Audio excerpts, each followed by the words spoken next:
काफी दिनों के बाद धनु राशि पर चर्चा हो रही है। धनु राशि के सभी दर्शकों का बहुत बहुत स्वागत।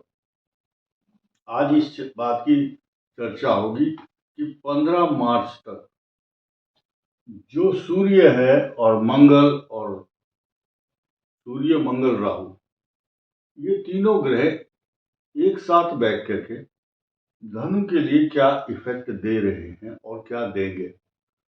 बात सिर्फ 15 मार्च तक की होगी। इन 15 मार्च में आपके लिए चुनौतीपूर्ण समय कब है?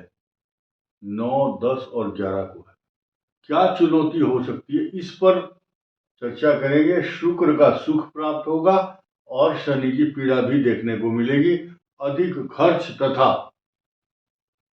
कैसे आपको अपने बजट को इकोनोमाइज करना है, व्यर्थ की भागदौड़, झगड़े और परेशानी और लड़ाई से बचना है, लोगों की कॉन्स्पिरेसी या किसी भी मुकदमेबाजी में ना फंसे, इसके लिए आपको बहुत प्रिकॉशन लेकर चलना ही होगा।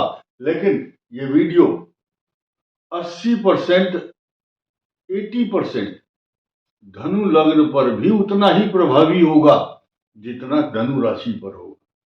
कुछ लोग, पता नहीं क्या बात है, बहुत सालों से लोगों को समझा रहा हूं कि ये वीडियो चंद्रमा के ऊपर आधारित होता है, अर्थात यानी कि धनु राशि हो या धनु लग्न हो, लेकिन विशेष रूप से कौन सा नक्षत्र है? मूला, पूर्वाषाढ़ा, उत्तराषाढ़ा नक्षत्र का एक चरण, यानी कि उनके लिए एप्लीकेबल होगा। अब आप देखेंगे इस हाउस को, देखिए ये हाउस क्या कहता है। बहुत कुछ रिजल्ट, सारी समरी, सारांश आपको यहां से मिल जाएगा। भाग्य स्थान का स्वामी यहां पर है, आपकी संतान और 12th हाउस का लॉर्ड भी यहां पर है। आपके सप्तम और दसम, जो नौकरी, व्यापार, प्रतिष्ठा, कैरियर और आपकी दिनचर्या, way of working, talking, living, thinking, everything, सब कुछ बुध कराता है आपसे। धनु को अलग की बात हो रही है, स्पेशली वो भी यहां आ गया। अब अनगाइडेड मिसाइल के रूप में, जैसे कोई मिसाइल है और उसमें प्रोग्रामिंग नहीं की गई तो और वो छोड़ दी गई, अनगाइडेड है वो, यानी कि वो दिशाहीन है, पता नहीं कहां जाकर के गिरेगी। इसी तरह से इस धनु राशि के ये जो दो भाव हैं, एक तो ये भाग्य स्थान, एक द्वादश, पंचम, सप्तम और दशम, यानी कि 2 और 2 4, 5 हाउस ऐसे हैं। 5 हाउस, लेकिन ग्रह हैं 3। ये देखिए, ये राहु के द्वारा भ्रमित किए जा रहे हैं। मुख्य बात क्या है कि ये जो 2 ग्रह हैं, मंगल और सूर्य, ये शनि की राशि में है और लिखा है पराधीन सपने हूं सुख नाही, दूसरे के अधीन। आप किसी की दूसरे की गाड़ी में जा रहे हैं, वो कहीं भी रोकेगा, कहीं पेट्रोल डलवा रहा, कहीं चाय पी रहा, कहीं बाथरूम जाएगा, आप चुपचाप बैठे हैं उसकी गाड़ी में। आप अपनी मर्जी से ये नहीं बोल सकते चलो मुझे जाना है। ये पराधीन है दोनों, सूर्य और मंगल। अब यहां अनगाइडेड जो मिसाइल, यानी कि आपको भ्रमित करने वाली या आपके ग्रहों को भ्रमित करने वाली बुध, मंगल और सूर्य, ये भ्रमित हो रहे हैं राहु के द्वारा। ये बात तो यहां तक जायज है। और इसको सुधार कैसे सकते हैं? जब आपको पता चल जाए मेरे घर में चोर आएगा, तो आप सीसीटीवी कैमरे लगाएंगे, पुलिस को इन्फॉर्म करेंगे, डंडा लेकर के बैठेंगे, पड़ोसियों को भी बुलाएंगे, अलर्ट करेंगे और खुद भी सचेत होंगे डंडा लेकर के चोर के लिए। ठीक, जब आपको मालूम है कि ये ग्रह नुकसान दे रहे हैं, उस समय आप सचेत हो जाते हैं और अपनी परेशानियों का समाधान कर सकते हैं। जगाना पड़ता है लोगों को, जो जाग गया ठीक है, और जिसको जागना ही नहीं है, सोते हुए को जगाया जा सकता है, लेकिन जो जागा हुआ है उसको जगाया नहीं जा सकता। ये बात हुई बड़ी फाइनल। लेकिन अब यहाँ बात कर रहे थे हम 9, 10, 11 मार्च की। 9, 10 और 11 मार्च को चंद्रमा आपका अष्टम भाव का स्वामी है। चंद्रमा अष्टम भाव का स्वामी है, अष्टम नाम की राशि में बैठा है, वृश्चिक में द्वादश भाव में होगा। ये द्वादश भाव है, ये खर्च दिशाहीन बनाता है, बिना सोचे समझे विवाद, बिना सोचे समझे खर्च, व्यर्थ की यात्राएं। इस दौरान आप कोई भी लेन देन करते हैं तो बहुत सोच समझ के करें और जल्दबाजी ना करें। किसी से विवाद करने की आवश्यकता नहीं है आपको, क्योंकि अगर आप विवाद करते हैं तो वो विवाद बहुत लंबा होगा, राहु काल में होगा तो खत्म नहीं होगा वो विवाद।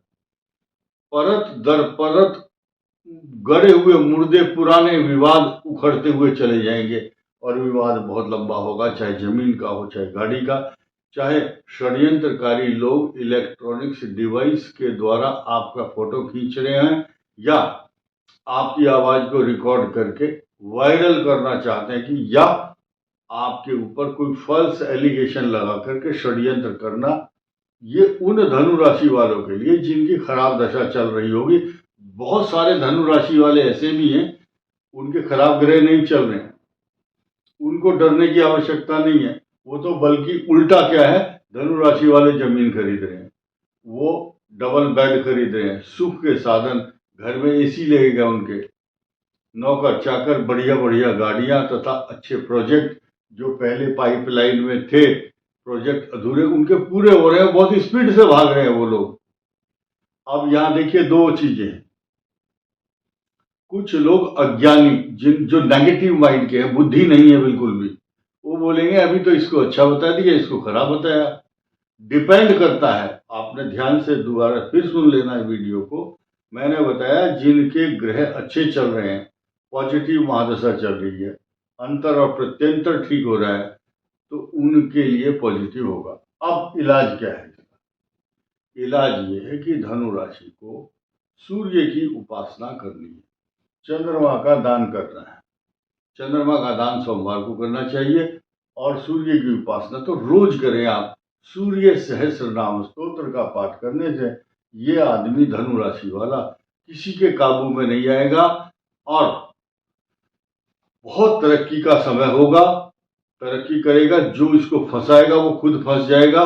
कई करोड़ लोगों की भीड़ को चीरता हुआ ये धनु राशि वाला आगे निकलकर अपने मार्ग को स्वयं ही प्रशस्त करेगा, अपना पथ प्रदर्शक खुद ही बन जाएगा।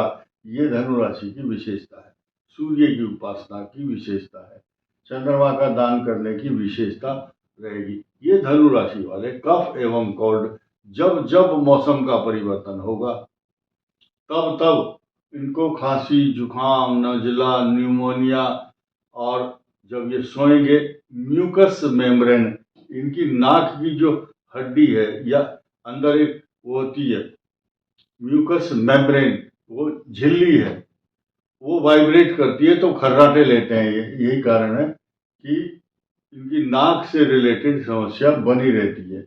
अभी मैं दोबारा फिर रिपीट करता हूँ, 9, 10 और 11 ये मार्च आपके लिए अच्छे परिणाम देने वाली नहीं रहेंगी, इसलिए आपको इस दौरान बहुत केयरफुल होकर के चलना सही रहेगा। और एक नई चीज क्या है, आपके जिनको अब तक गलतफहमी है उनके गलतफहमी दूर कर रहा हूं। जिनको धन की इच्छा है, नौकरी से संबंधित समस्या, विपरीत परिस्थितियां चल रही हैं, उनके लिए एक डायलॉग है, गम की अंधेरी रात में दिल को न बेकरार कर, खुशियां आने वाली हैं उसका इंतजार कर।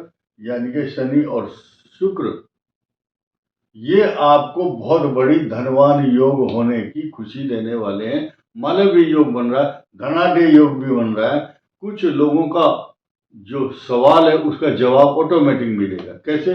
जो ये कह रहे थे कि हम गरीब हैं या हमारे कर्ज है, हमारे झगड़े हैं, उन सब पर विराम लगने वाला है। आपको ये धनवान योग बना रहा, धनाढ्य योग, शनि और शुक्र, सुख योग, मालव्य योग, और कुल मिलाकर के आपके लिए अपॉर्चुनिटी देने वाले ग्रह भी चल रहे हैं। ध्यान देना है आपको 9, 10 और 11 मार्च को द्वादश भाव का चंद्रमा आपके लिए तनावपूर्ण रहने वाला है। इस वीडियो में इतना ही। धन्यवाद। नमस्कार।